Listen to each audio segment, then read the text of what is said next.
Hey, what's up, lightboltjoe here. Today we're going to discuss the 2008, January 18th, 2008 horror film, action adventure thriller horror film, Cloverfield. So the trailer for this film premiered before Transformers, 2007 Transformers, which is an epic film. And there was no title. We knew nothing about it. There was an explosion. There's friends in the street. Something was attacking Manhattan. The Statue of Liberty's head flies down an alley. Something like that. They filmed the trailer before they filmed the movie. And I think that's just so cool because it didn't have a title. It had nothing. It had a poster, January 18th, 2008. Had the Statue of Liberty, smoke coming out. That's it. We knew nothing about this film. And then when it came out, it's a monster movie. So there's this giant monster attacking Manhattan, as all monsters do, right? You have King Kong, you have Godzilla, now you have this Cloverfield, who's this creature of long-limbed and white and fangy and got this parasite stuff popping out, which just attacks people. Wonderful. So the film starts out with Rob and his girlfriend Beth, or friend Beth, and everything is shot on a camcorder. That's the other thing to keep in mind. It's 80 minutes long via camcorder, or the film itself isn't, I think including credits isn't 80 minutes or something like that, mimicking a camcorder film, which is standard for that particular model of the time period of technology and stuff, right? Actual little tape put in the camcorder for a handheld camcorder. And so that's how you made movies back then. That's how you recorded your friends back then. You had your digital camera and your camcorder, and you went to your parties and you took your pictures and stuff, right? There was no smartphones back then. Mainstream smartphones back then. Technically, '07 is when the iPhone came out, but wasn't as popular as it is now. So the film starts out April 27th. Beth and Rob are hanging out and they plan to go to Coney Island. That's it. But the tape is inadvertently used to then record Rob's going away party because he is now the vice president of this company. He's going to Japan. It's now May 22nd when his going away party is happening, and his brother Jason is there. Lily, Jason's girlfriend, is there. Marlena, their friend, is there. Lizzie Kaplan is playing that. HUD is there, their friend. And just thought everyone's at a party, and HUD's going around with the camcorder doing testimonials. And it's like, good luck, Rob, in Japan, and sayonara, and whatever they're saying. It's Thea Rossi is in this. Ben Feldman is in this. One of the first projects I ever saw, Thea Rossi and Ben Feldman, so it's really cool to see that as well. And then something happens. And it's now 12:30, May 23rd in the morning. And then they all go to the roof and see an explosion, and then just pieces fly everywhere. And then all hell breaks loose. The monster attacks Manhattan. The head of the Statue of Liberty comes down the street. Similar to the trailer, but not the trailer. And then it's a survival film. It's another Lizzie Kaplan surviving in a alien invasion film. And that's why we put this on the list of things to watch, because we just watched Extinction. And I was like, man, she does really good end of the world stuff. So I was like, I haven't seen Cloverfield in so long. It's one of my favorites. I haven't seen it in so long. It holds a very special place in my heart. We'll get to that. So I wanted to see it again. And seeing this again, people saying, is it the terrorists and stuff? It's just, it brings a sense of realism to people in the tri-state area who were alive and can remember the September 11th attacks and the destruction that happened, and the fear that everybody had, that we all had, not knowing what the hell was going on. So watching War of the Worlds, 2005 War of the Worlds, right before this, same thing. Robbie and what's the girl's name? What's Dakota Fanning's? Lucy? Are both saying, is it the terrorists in that? Same thing, tri-state area. We remember what that feeling was like, that not knowing, that fearing, the fearing. Ooh, I like that, the fearing. So having the fearing, watching this then, which is again, not many years after the 9/11 events, that was 2001. This film's obviously in 2007 if it came out in 2008. So it's a sense of grounding, and having them run into the local bodega and the shop owner closed the door and the smoke of the building coming down the road.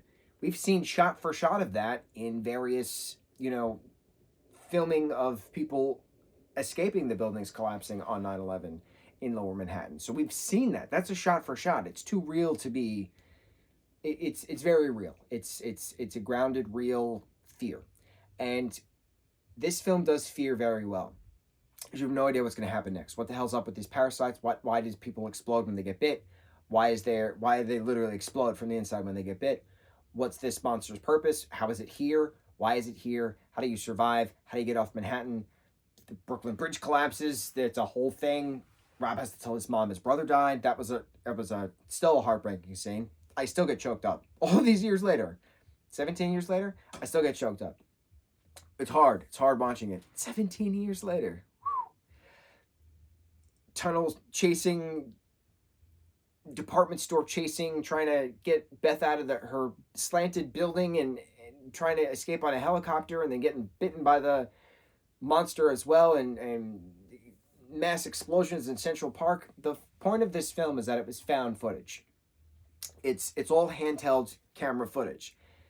They take turns passing the camera around at one moment, and there's the parasite attacks, and it's a lot of motion sickness kind of a thing, because it's very shaky and it's not steady at any point. The only time it's steady is when the camera falls and it just pans up on an angle, something like that.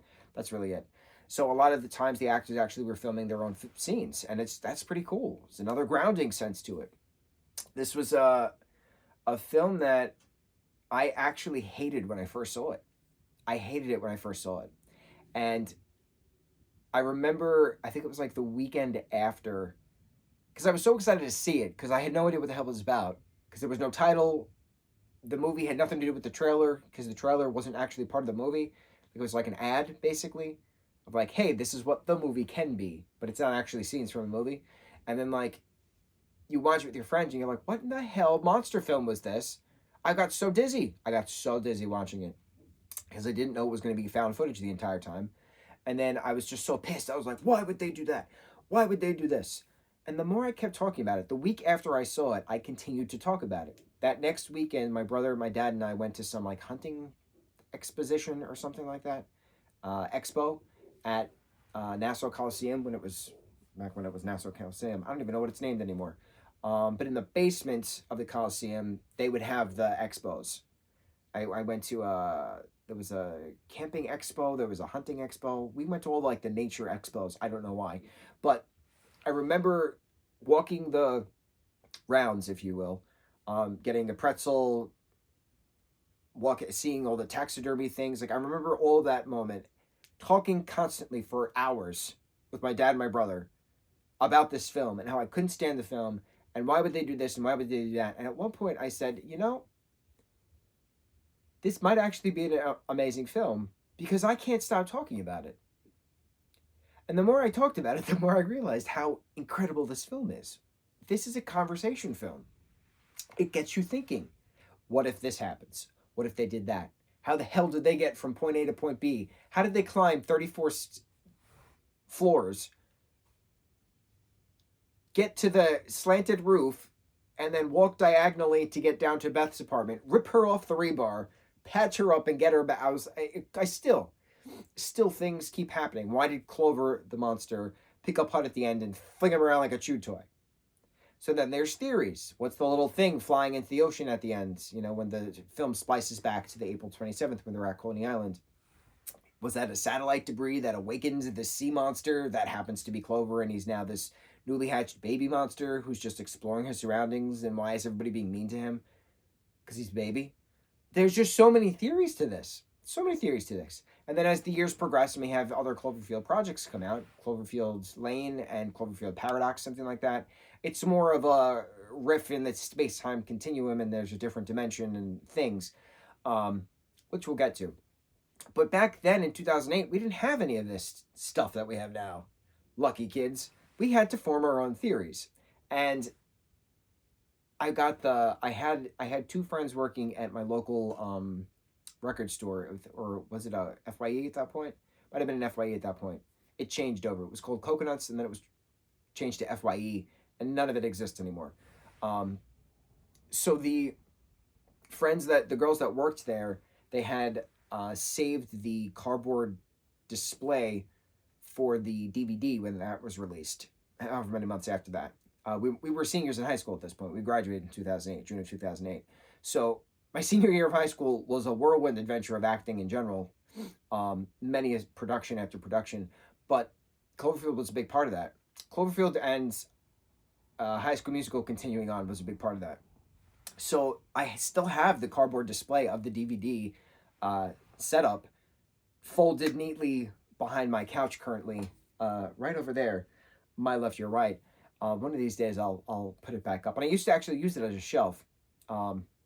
Memories, good memories, because they don't make those types of things anymore. They don't make these. It's a word for it. I don't know if it's called a dump or something, cardboard dump, or I don't remember. I forgot what the cardboard display word is, because they don't make them anymore. So it's very hard to find them. And I honestly don't know what condition mine is, since it's been behind the couch for about 17 years. So I should look at it. I'm curious if there's any random paint splatters on it, as I was splatter painting back in the day. Anyway, I had my Christmas gift from Santa, Christmas 2008, was the giant Cloverfield toy from Hasbro.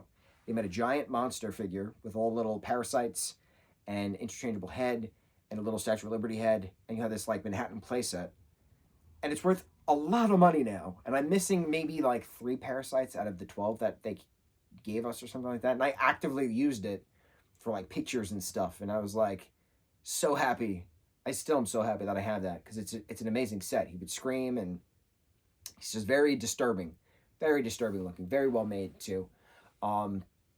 When I was in senior in high school, I was in this class called Peer Leadership, and we raised a bunch of money. We sold a lot of candy, and we went to Disney World for a senior trip. And it was like 20 something of us. And this friend at the time was tasked to like videotape our just adventures, just, any school trip we were all on as a group. He was tasked to compile a video, and we would get the video at the end. But his dad inadvertently recorded his brother's soccer game over the entire thing, and then there went that. But I will never forget, we were all in Epcot at one point, and it was late. It was like 10 p.m. And I said to him, I was like, why don't we try a Cloverfield? And he knew what I was talking about. And so a few of us were running around, I don't remember what pavilion, maybe Italy or France or something like that. And so we just did a whole like panning and gasping in like, yo, what's that? And it was just a thing. And I didn't think people around us would be paying attention, but people around us were paying attention, and they all looked at us in like shock, because we were fake shocked. And apparently it was very convincing, because a lot of people started to move away from us towards whatever we were pointing to, which didn't exist because nothing was there. And then at one point I inadvertently dropped the camera, but it like bounced off my shoe or something, and it was fine. But then watching it back right before we left back to get on the buses to get back to the hotel, wherever we were staying at the time, we were watching it, and it was very Cloverfield. The camera was shaky. We looked for the monster. Camera fell, bounced, and stayed solid on the ground. It was wonderful. It was a good time. I don't talk to any of those people anymore, but the memories is what is fun about it. That's what's cool about watching stuff that you have a deep enamor for. It could be an awful film that most people hate, but you have good memories about it, and that's all that matters. This film is got a 6 something on IMDb, something like that. So according to ratings, it's mediocre. But I think it's wonderful. I think it's incredible because of how short it is, how the pacing is just boom, boom, boom, boom, boom, how you get emotional connection to these characters, even though you barely know them, how the monster attacks, how it's filmed, how they use the surrounding areas to figure out what the hell is going on, how the hell to get off Manhattan, even though they can't. It's just a wonderful, what would you do in that situation? Bringing the sense of realism to a lot of people who had experienced that a mere 7 years before the film came out in 2001 in Lower Manhattan when the Twin Towers collapsed. What did they do in that situation? How did they escape the dust clouds? What shops did they run into? How long did they have to wait? What did they put over their masks?